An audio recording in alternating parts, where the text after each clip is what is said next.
This video describes how to configure site-to-site IPsec VPN on USG6000F series firewalls. The following dives into how to configure site-to-site IPsec VPN based on this networking.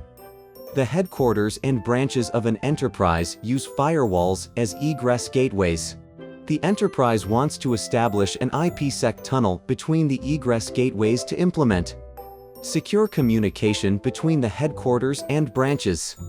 The configuration roadmap for the headquarters gateway is similar to that for the branch gateway. All you need to do is configure mirroring on both ends. The following uses the headquarters gateway as an example to describe the configuration procedure.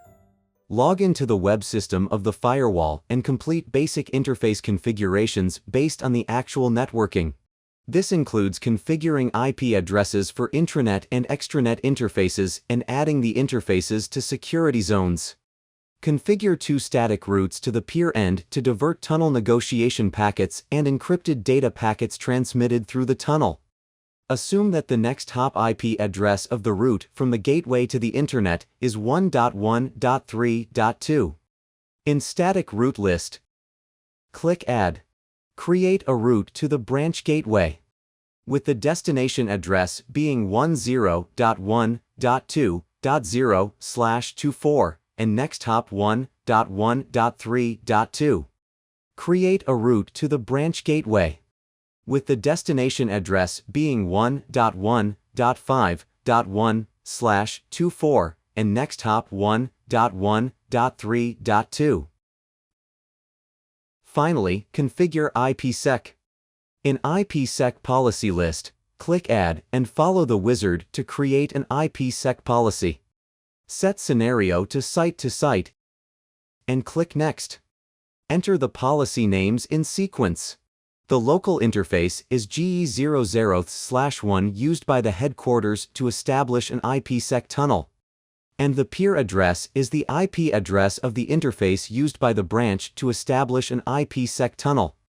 In V600R023C10 and later versions, the allow local-to-peer negotiation packets and allow peer-to-local negotiation packets options are added to simplify user configurations.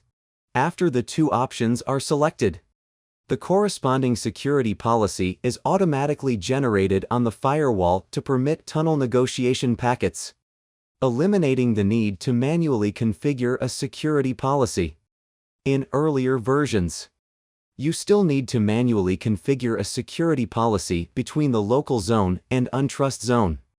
Set the authentication mode to pre-shared key and enter a pre-shared key. Click Next. Next, configure the data flows to be encrypted.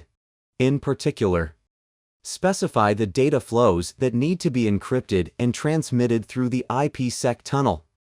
And then click Add. Set source address to 10.1.1.0/24, which is the intranet segment of the headquarters.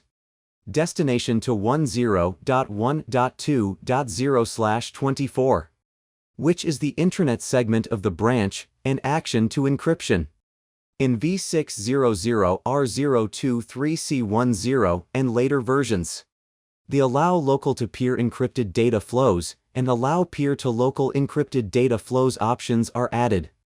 After the two options are selected, the corresponding security policy is automatically generated on the firewall to permit encrypted data flows, eliminating the need to manually configure a security policy. In earlier versions, you still need to manually configure a security policy between the trust zone and untrust zone. Click Next. The security proposal configuration page then is displayed. The security proposal contains the negotiation parameters for establishing an IPsec tunnel. Unless otherwise specified, use default settings of the security proposal. Note that the configurations of the headquarters and branch gateways must be the same. Otherwise, tunnel negotiation may fail. After the branch gateway is configured according to the headquarters gateway configuration, a host on the branch network can access a host or server on the headquarters network. You can check the IPsec tunnel status on the headquarters or branch gateway.